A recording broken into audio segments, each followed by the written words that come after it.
si elle ne m'invite pas, je ne l'invite pas en retour. Ah oui. C'est... Je suis désolé maman, il y a la petite qui pleure là, je vais aller voir. Oh, encore, elle vient à peine de pleurer. Vous en faites vraiment une génération d'enfants rois.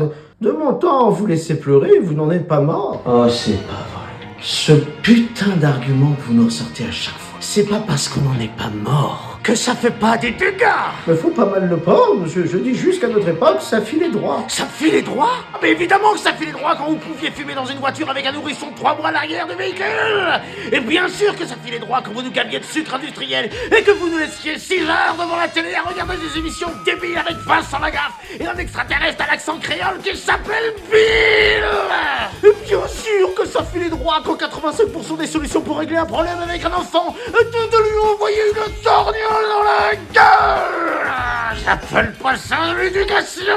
Mais moi aussi j'en ai reçu, j'en suis pas mort. Arrête de dire ça. Vous avez créé une génération de névrosés, traumatisés, qui passera sa vie dans un cabinet de psy. Alors de la part de toute ma génération, vos conseils d'un autre temps, vous pouvez vous les carrer au cul et mettre au fond de votre colon et les ranger le plus longtemps possible.